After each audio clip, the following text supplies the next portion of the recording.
What's up, everybody? Welcome to the show. Today's guest, he's a South Florida guy, and if you can watch him on YouTube, he's got that vibe to him right now. His name is Carlos Rovira. He's a GoBundance member, father, husband, real estate investor, real estate agent, and he's a young gun, man. This guy's pushing hard, and I've had the chance to meet him at multiple events now. And what you'll also notice is a major distinction in hair. Although he has a hat on, there's a lot under there. There it is. As well as the facial hair. He's the hair to my not hair. There we All go. seriousness though. Yin and Carlos, yang. welcome, man. Good to have you. What's up, Jamie? How are you? Good to be here. Humbled. I'm Always unworthy of being here in front of the most famous man in GoBundance. That's true. The I do Jamie agree with Gruber. that. Generally Yeah. speaking, I agree with that. I say that to most guests, whether it's Brandon Turner, There you, you it doesn't go. matter. It's like, I hope you understand how privileged you are to be here with me Exactly. right now. I'm humbled. I feel unworthy. And we tried this 3 times. This is our third shot It's at it. true. Third time's a charm. Yeah. We got it. All right, let's start with your backstory. So I mentioned South Florida. I mentioned hair, but there's a lot in between that. What's your upbringing? Give us kind of the story of you. Yeah. Okay. So I was born in Miami, Florida. I got my mom's hair, so it's very robust, very thick. I don't think I'll ever go bald, thankfully. Grew up here my entire life. Born into a Cuban family, Cuban immigrant family. Traditional Miami Cuban exile family. So I've been living here my entire life.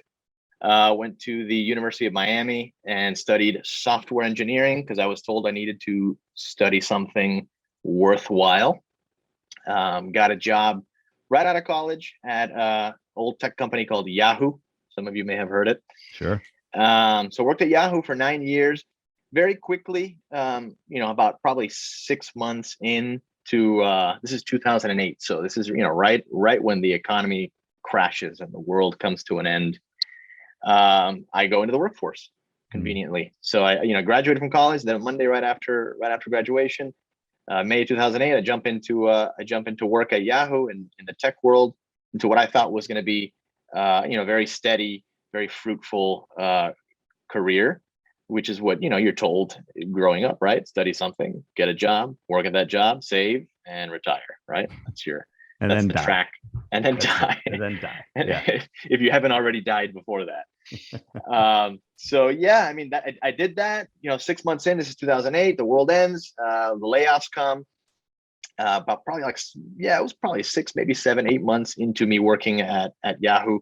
Basically, the whole office gets laid off, except me. I was one of the very, very few in the Miami office that didn't get fired that day, probably just because I was, the low level, entry level employee at the time, and I added a lot of value. I mean, I've always been a very hard worker, but that was a real kind of eye opening experience because here I am, this 22, 23-year-old, young college grad who thinks he has it made, working at an iconic internet company, and I'm seeing like all of my coworkers around me just pack up and leave all in one day. People who have been working at this company for years and years and years just get fired, in a split second. So that was tough. It really led to a lot of reflection and soul searching, I would say. It's a very existential moment. And at that point I started reading a lot, and I discovered the Rich Dad Poor Dad series, which obviously everybody who reads that book ends up falling into kind of like this rabbit hole of reading more about entrepreneurship and investing. And my eyes were open. My eyes were open to this world where you didn't have to rely on one source of income or one job or one company to build wealth. And I realized that the only way to build actual wealth is to work for myself. I mean, there was no way that working at a company and just getting a 3, 4, 5% raise every year for the rest of my life, if I don't get fired before that, was going to really move the needle. And just about a year or so of just reading, I read every book I could get my hands on. I discovered real estate, discovered this concept of passive income, which I had never been taught before. My idea of income was active income, right? You work and somebody gives you money. Nothing related to investing, nothing related to anything passive. So I became kind of obsessed with this concept of like acquiring as much passive income, as many rental properties essentially as I could, to basically replace my income, right? And make it so that I didn't have to depend on any one company or any one person to finance my life, essentially. So over the course of about 9 years, I saved up. I mean, I was making good money. My wife and I were making good money. When we first got married, it was 2009. We bought a duplex. So we house hacked it. We lived in one side, we rented out the other, and basically lived for free. And that allowed us to really save a lot, right? So we had, very good paying jobs in the tech world. And, we had this duplex. Our number one expense, everybody's number one expense is housing. Mhm. We didn't have that, right? Because we had a person that was essentially paying for our mortgage. And we were able to save very heavily, and we're very frugal people. We've always been. We don't waste money. So we were able to kind of save as much as we could and just continue buying duplexes. So we bought, it was like 4 or 5 duplexes. By the time it was, I think, 2014, around there, 2015. And the market then sort of turned on us, and everything became very expensive, right? So we started buying in 2009 when things were really cheap. Yeah. And up from 2009 to like 12, 13, property was still very, very affordable. And Miami just, like every major city, just kind of exploded How? Yeah. after 2015, 2016. Yeah. So it became impossible for us to really find deals that would cash flow, because we're cash flow investors. We buy for cash flow. We don't buy for appreciation. We started investing in 2008, 2009 when the people who were buying for appreciation got burned. Yeah. So the focus for us is always on cash flow and just buying stuff that we can hold for the long term and that we can carry and that we can build wealth, over the long term. We're not in it to get rich quick. So yeah, market turned, things got really expensive. All of a sudden we realized we had all this equity in these duplexes that we had been buying that wasn't really making us much money, right? So like there's kind of two ways of calculating your return on a property. There's your cash on cash return, which is, I put in this much cash, here's how much I'm getting back, a percentage of that's my return. But when you look at the value of your property, right? If your property has exceeded a certain amount of value, there's an equity component there that you're not really cashing out on from the cash flows, right? Because if the rents aren't going up as much as property values are going up, and you're not able to raise rents at the same rate as the property values, you're not really unlocking a lot of that equity or return on that equity. So we started really thinking about it, and we made the decision to just start selling off the duplexes. And and then we started flipping that cash into houses in the Midwest. So I started buying in Kansas City, Missouri. Through a series of referrals, I ended up, buying a couple of houses in Kansas City, and we were buying, like, every time we would sell a duplex, we could buy 5 houses in Kansas City. Like, stuff was so cheap over there still, or at least relative to our market. Yeah. Things were very inexpensive, and the cash flow was very good. So we kind of snowballed, right? This initial portfolio we had of duplexes, and just started buying single family homes. And before we knew it, I mean, we owned like 16, 17 houses. And, by then we had already replaced our income from our job. So we were able first I left my W-2 job, it was in 2016. Wow. Which was at Yahoo. So I worked at Yahoo for 9 years. Yeah. So many layoffs occurred in that 9-year period. And it was like bullets, dodging bullets. And I never got fired, thankfully. Wow. What was your income? Do you recall when you left, around area and just ballpark was it? Dude, I think I was making probably like not that much. Well, it depends. I guess it's relative. It's probably like 70 grand. Yeah, okay. I mean, in 2016, it's good. Yeah. Yeah, it's pretty good. When I started working there in 2009, I was making or in 2008, I was making nothing, like 40 grand. Yeah. So I jumped quite a bit in that 9-year period. Yeah. But it's nothing compared to the amount of, wealth and money you can make investing in real estate. I mean, all the equity that we made in those duplexes far exceeded the money I was making at Yahoo. I'm assuming, Casey, was that turnkey property? Did you buy turnkey? Yeah, they were turnkey properties. Yeah. So the turnkey was actually pretty good. Was a good investment, at least for us, because you're basically paying retail for those properties. So you're not really getting any equity on your way in, but the cash flow is so much better than what I could buy in my own market that it was worth it. Mm. And when the deals started to dry up, so in 2020, when COVID hit and the market turned again and the supplies just dropped everywhere all over the country, then it became impossible for the turnkey provider that I was buying from, at least, to find deals. So his deal flow dried up. He didn't have anything new. And these guys also do the property management, right? So they'll sell you the property and then do the property management. But if they don't have consistent deal flow and they're not selling you properties, the property management business is basically a loss leader for them. So when the deals dried up, the property management quality started to go down also, because they just weren't focused.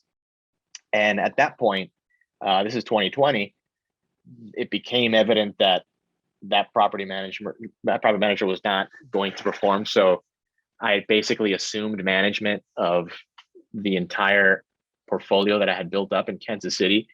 I had only been there once. Like, it's just, on the other side of the country. I've barely ever been there. I barely know the market.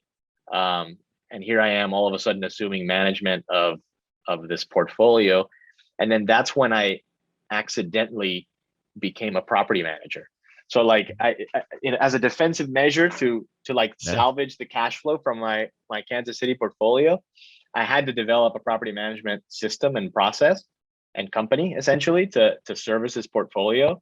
And realizing that I was actually pretty damn good at it, because I'm a good problem solver. It goes back to my tech days. Property management is just all problem solving. It's all you're doing all day long is solving problems. And I'm good at it.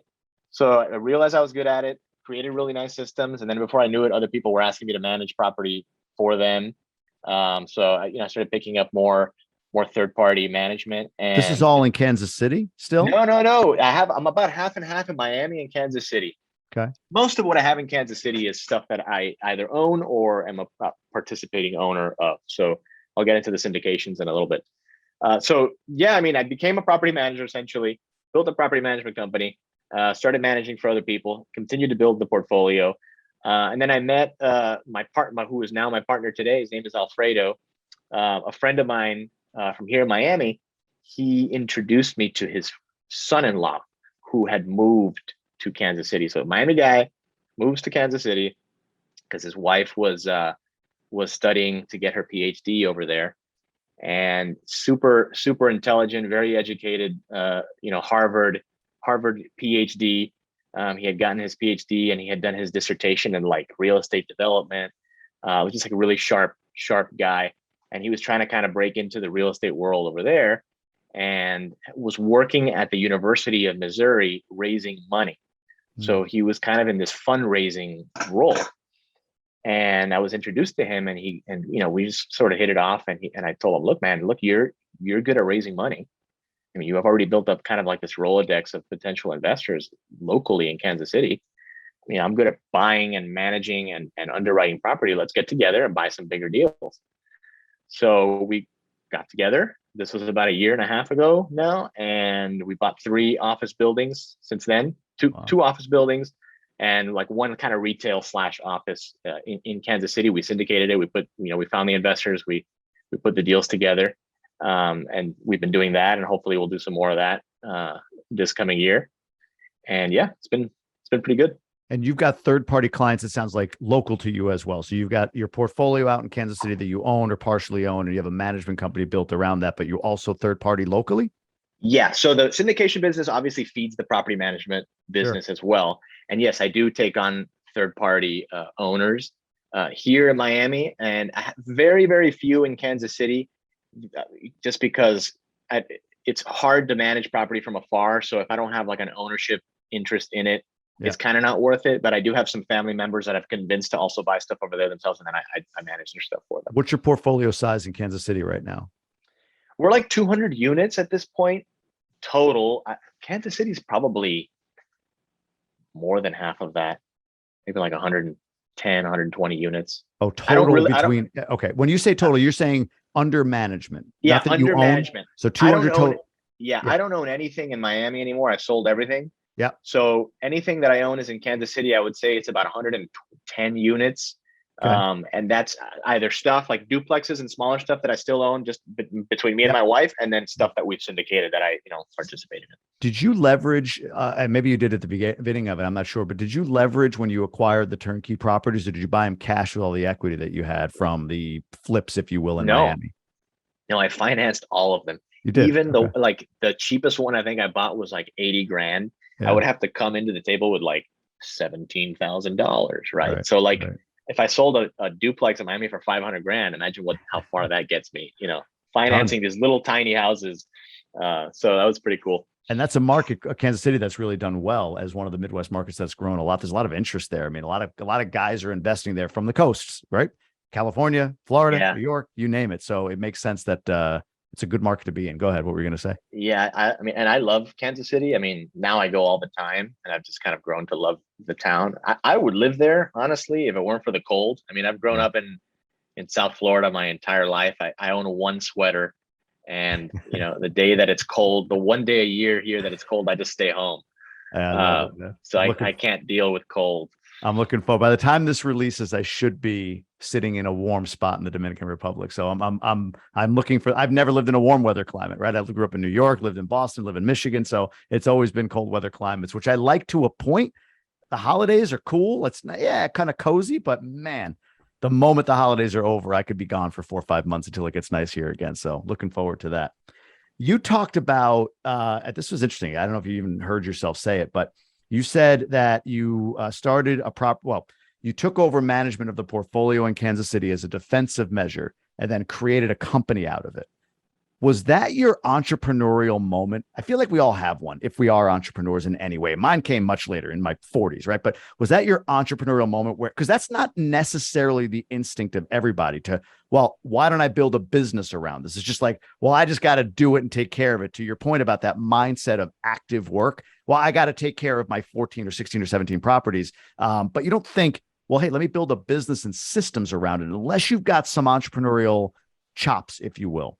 Was that the first time you realized you might be, or was it when you started buying property, or were there some things from your childhood? I mean, your parents are, we'll get to their immigrant story in a moment. Where was that entrepreneurial moment, or were you born that way? Did you have the lawn mowing company with 18 kids your age working for you because you just thought that way? I'm kind of curious what led you to that moment. I've always just been a very good problem solver. I think I've probably just had multiple entrepreneurial moments throughout my life, whether I was conscious of them or not. For sure, this one led to a trajectory that has been very fruitful. I never really had a lawn mowing business. I was always very good at like saving money and good at finding money, right? So like like I had a lot of DVDs as a kid, and then one day when I realized DVDs were going out of style, I sold them all and I made a couple $1,000s. So like I was always like real good at like finding opportunities to make money. Yeah. But I was never like that quintessential guy, that kid that went around selling stuff door to door or any of that sort of stuff. It's just I go back to it being problem solving. Like, okay, I needed money and I saw the DVDs. Okay, sell them, make the money, right? So I have a way of finding solutions to things that most people or a lot of people just they sort of can't, or they just won't. And then that is what was triggered in the property management scenario, which is, look, there's all these problems. Let me just fix them.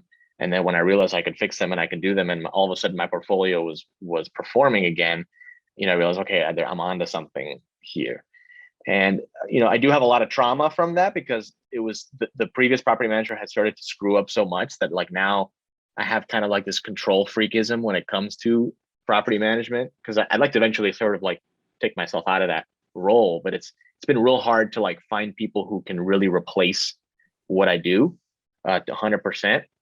And it's because I keep going back to that, like, I'm the fixer, I'm the problem solver. I can fix anything, which, isn't always healthy or true in many ways. The DIY type of person. DIY guy, yeah. Brandon talks about it, right? Yep. So, all right, I want to go back for a moment. We'll come back to this but I wrote it down and I don't want to look past it. But Cuban immigrant family. Your parents are, I don't know how you say it, defected from Cuba, ran from Cuba, fled Cuba, whatever it might be. Is that fair? Is that their story? I'm just kind of curious.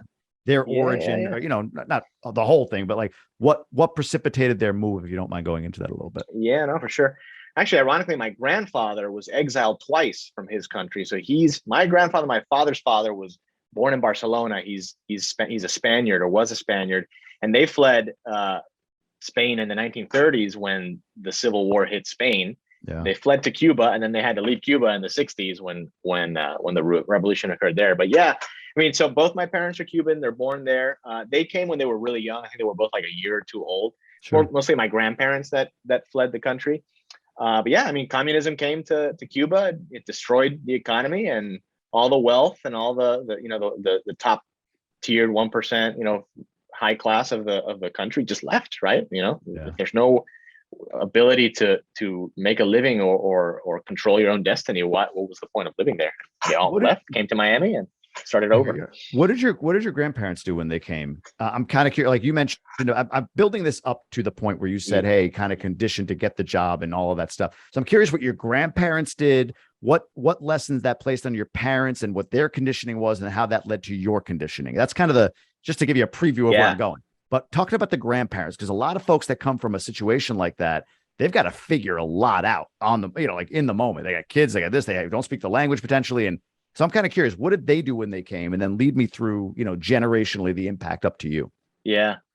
I mean, there was an incredible amount of wealth in Cuba in the 1950s, right? And, the Cuban Revolution ended all of that. And most of the wealth that was in Cuba, they were entrepreneurs, right? Like my great grandfather, so my father's father was that guy retired when he was like 29 years old. Like he started a rum company in Cuba, sold it, and then moved to Spain, retired when he was 29. That's where he had all his kids. He became a real estate investor, built buildings, a real estate developer. He built buildings. He's a guy with wealth, right? So then, and he's an entrepreneur, so he can't stop. So that guy, they lived in Spain, and then when they fled Spain, he went back to Cuba, because that's where he had, his companies were there, and opened a movie theater. So my great grandfather had a movie theater. He owned the rum company. My grandfather worked in the movie theater. My other grandfather, my mom's father, he had kind of like it was like a wood company. Like they would like manufacture the desks for schools and things like that. Everything was left behind. Everything. Wow. Everything. Started over. My grandfather, my mom's father, who had the wood company, came to the United States. He didn't speak any English. Worked as a bellhop at the Waldorf Astoria in New York City. He was the guy in the elevator that would push the button. Yeah. And my grandfather came. My other grandfather, the one with the movie theater, came, and he was actually an engineer. He studied in Georgia Tech, but since he didn't practice as an engineer in Cuba, he was running the movie theater. By the time he came back to the country, his skills were completely obsolete. So he was having a hard time finding a job. Finally, he met somebody who he knew in Georgia Tech who was running a jewelry store, or owned a jewelry store, and he offered him a job at the jewelry store. So my grandfather worked at a jewelry store until he retired. My other grandfather, who was the bellhop, he actually was more of an entrepreneur. After they established themselves in Cuba, he started a cider, like a sparkling cider company. Wow. And then he just did that until he passed away. But yeah, I mean, it's just they basically just the story was, we lost everything, start over, do whatever you can to make ends meet. And I think that's where kind of the conservative, go to college and get a job mindset sort of evolved from, because my parents grew up in that exile mentality, right? Like, we've had to start over. We're poor. We don't have anything. Just go to school, get a job, do what's steady and what is predictable. Because, at any minute something can happen and you could lose everything. So yeah, I mean, we used to like put up, like my grandparents when we were growing up were already like middle class. We weren't poor anymore, but they were still like hang up the paper towel. If you wash your hands and dry your hands with the paper towel, and they would hang them up to dry so that we could reuse them. And that, till this day, like every time I use a paper towel in my house and I go to throw it away, I get a little bit of guilt, because I remember, like, I'm thinking, should I hang this up or should I reuse it? Or like, I'll wash my hands, dry my hands with a paper towel, and then I'll like wipe down the counter with it so that I don't waste it, so I double use it.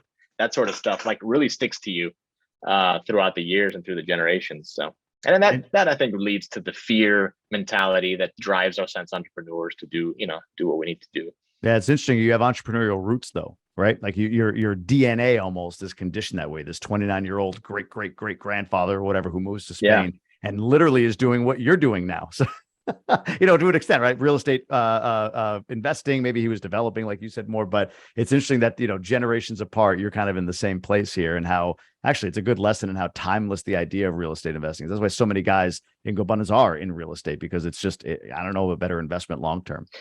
All right. Yeah. Timelessness too. I mean, the building he built, my great grandfather, still stands in Barcelona. Like every time I go to Spain, It's like a high rise. It's a high rise building, and of course, classic Spaniard, he puts his initials on the iron gate where you open the building. So if you go to the building, it still says J.R. Jose Rovira on What's the name of the building? Do you know the name of the building? I got to look up the address. I'll send it to you later. I know the cross street. I just have to find it on Google Maps. That's cool. I got to see that building's still there 100 years later. So, Yeah, amazing. That's all. Yeah, legacy, right? There's the legacy. You can go there and always know, who created that. That's amazing, man. Amazing.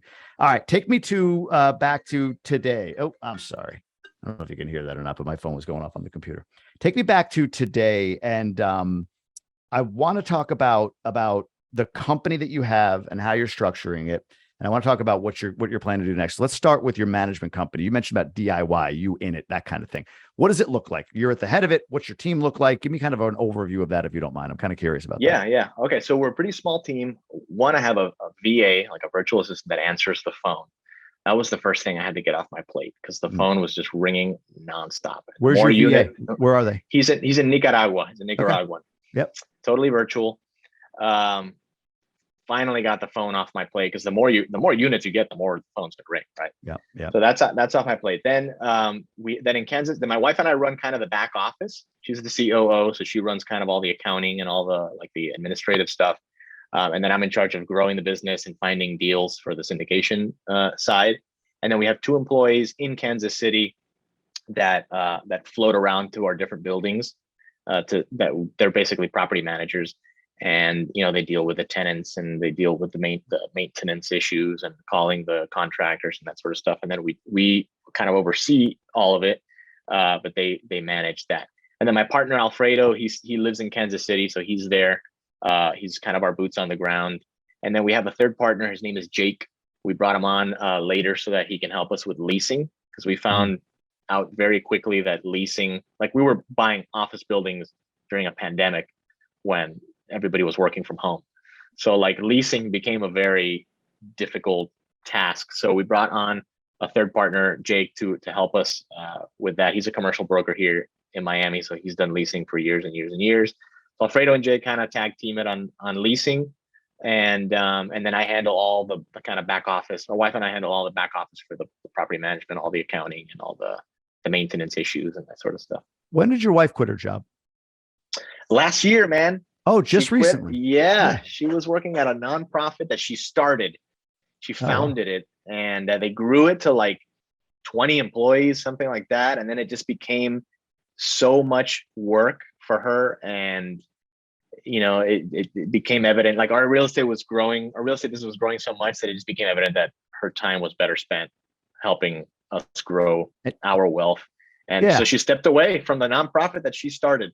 I guess you can't really sell it, right? There's nothing you could do other than step away from it. Yeah. There's no owners in a nonprofit, right? Yeah. So, and then basically you're subject to a board of directors that you appointed, and then now they govern you. So it's kind of like this weird dynamic. That's cool. And it's very easy to sort of lose control of a nonprofit.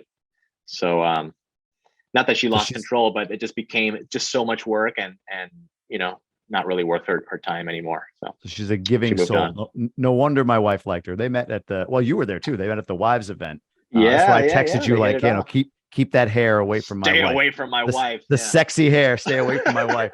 But they were the only, my wife, it's funny. We mentioned today, because I mentioned I'm going to be recording with you. And she's like, oh yeah, we were the only 2 Latinas at the Go Wives event. Yeah. So hopeful to expand that over time, obviously. But that makes sense.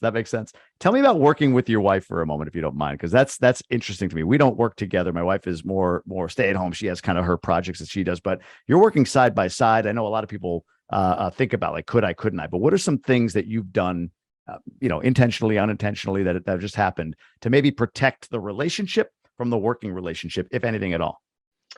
I don't think we've really done anything active to or intentional to protect it. We don't really fight that much. Um, Most of our fights are probably work related now that I think about it, when we like disagree on stuff, but it's not like where we end up hating each other and holding grudges. It just, the fight passes and we move on. Yeah. She's very, very like smart. She was like straight A student.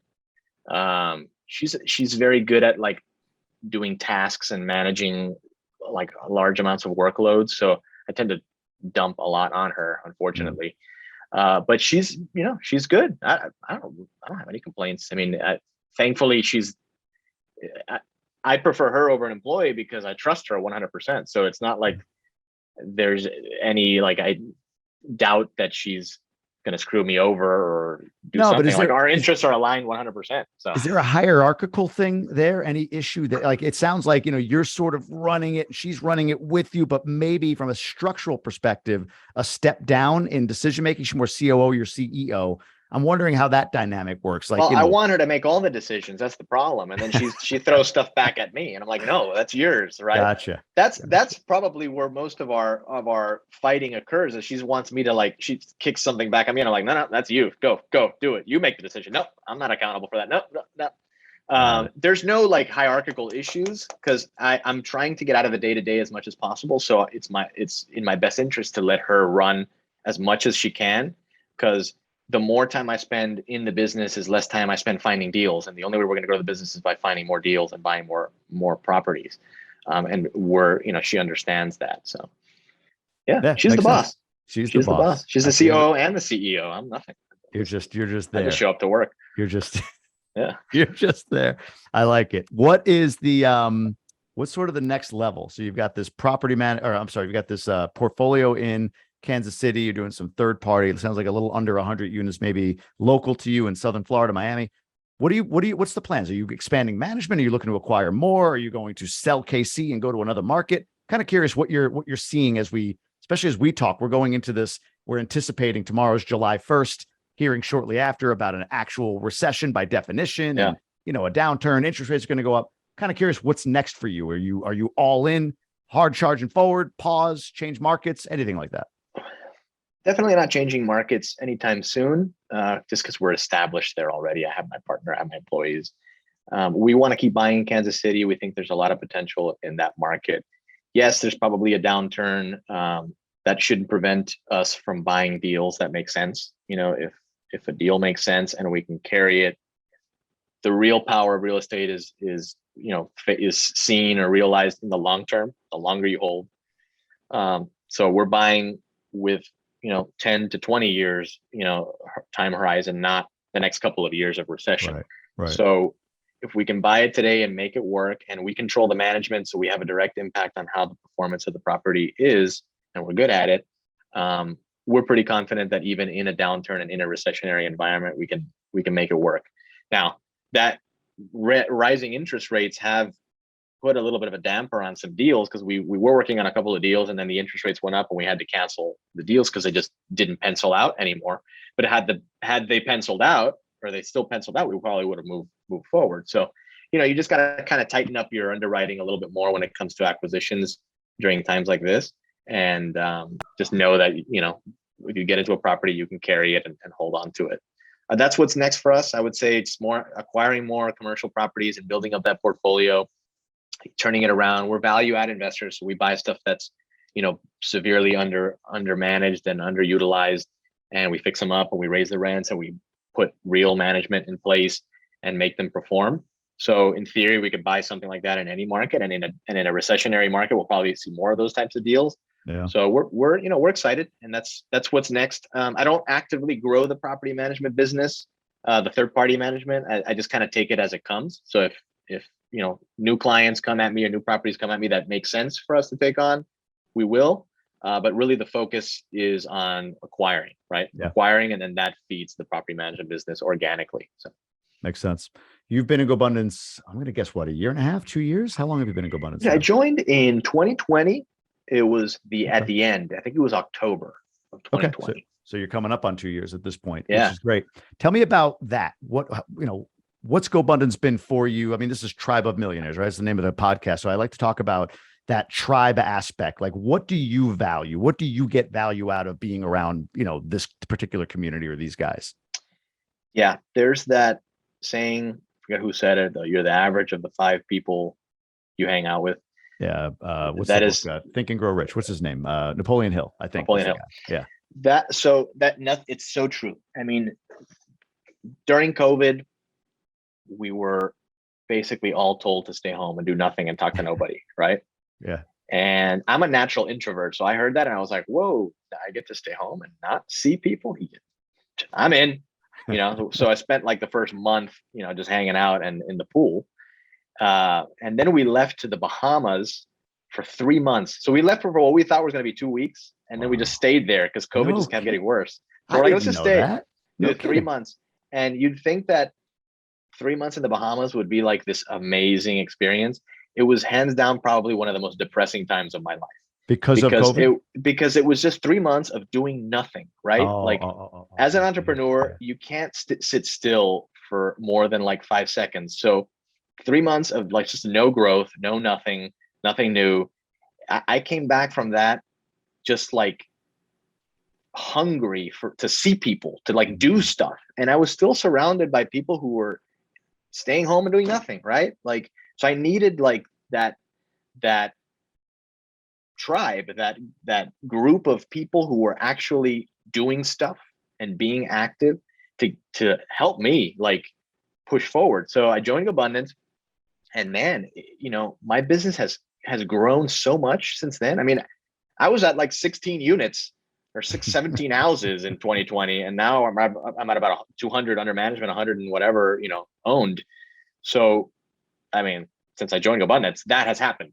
What do you attribute that to? I'm curious because I talk just to a lot of people that are interested in GoBundance, whatever, and I say the same thing. Like, man, my portfolio has grown, my net worth has grown, not as maybe as much as I want in some instances, but I planted a ton of seeds that's going to build a ton of wealth for me in the future. I quit my job, like all these things, but I can't necessarily give you like, okay, you joined this group of people, whoever it is, GoBundance or anything. Like, are there specific things that happened that led to this portfolio, or was it more of a I'm just thinking bigger Yes. sort of thing? I'm curious.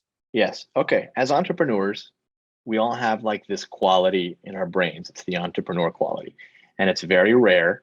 And the rest of the world doesn't have it, right?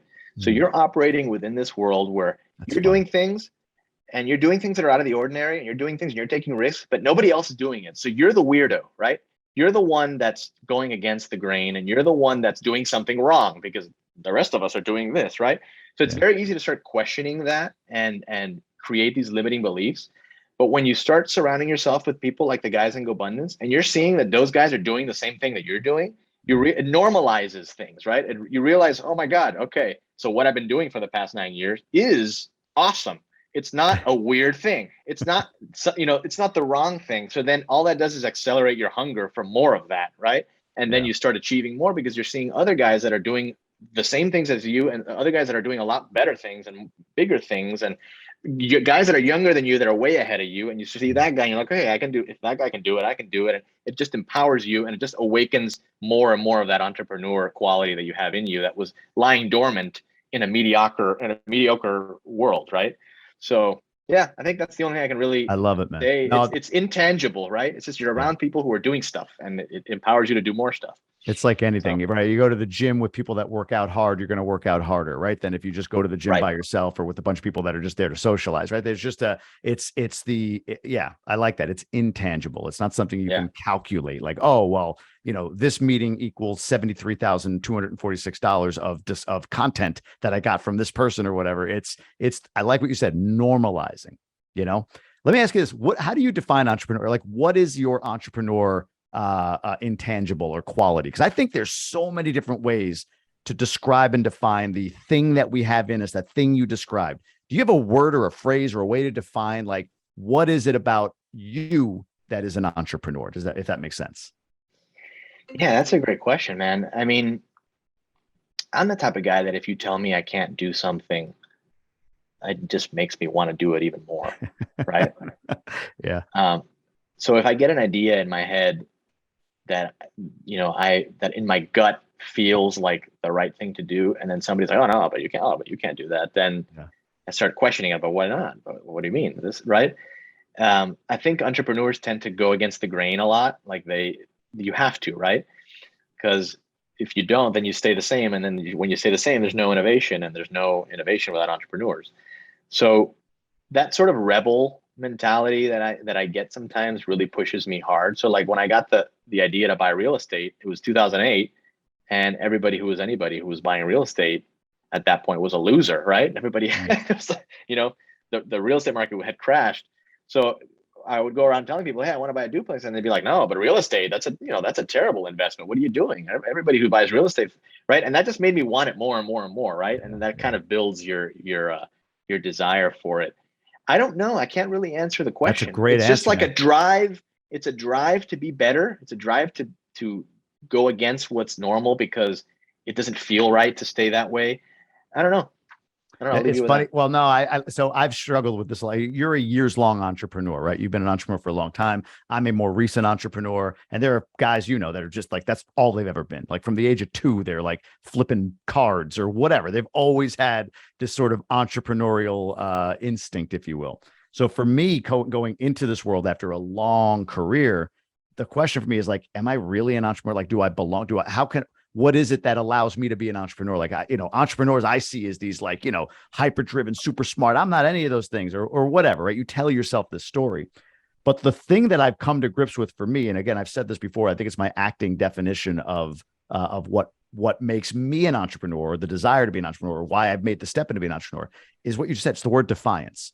It's defiance. Like the fact that everything is going this way, but I just have not like I don't pout about the fact that, they're all doing that, I want to do it different, but actually doing something about it, that defiant attitude. And I'll tell you this quick story. I was hanging out with I'll just say a guy with extremely high net worth and 2 other guys. And we were having a drink.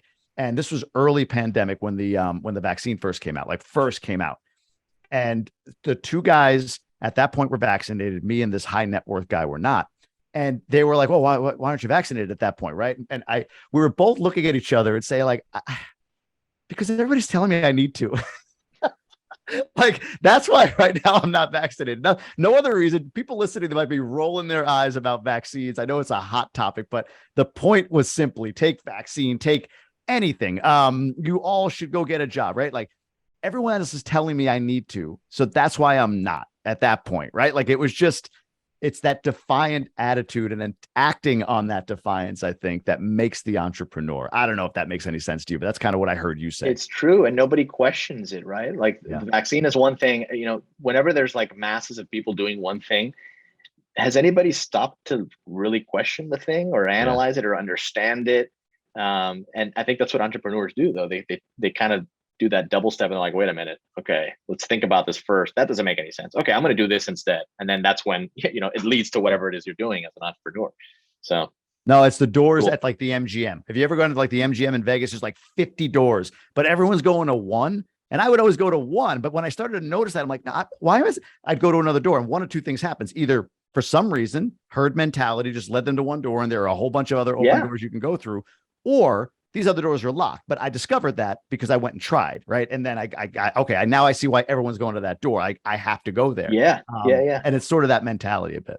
Or when you're driving and there's like one lane that's like not moving, and then every other lane is moving and nobody moves out of the lane that's not moving. Or like you're stopped at a stoplight and 2 lanes are completely empty, and then there's just one lane where every car is going and nobody goes into the empty. It's typical. That's the herd mentality. 100%.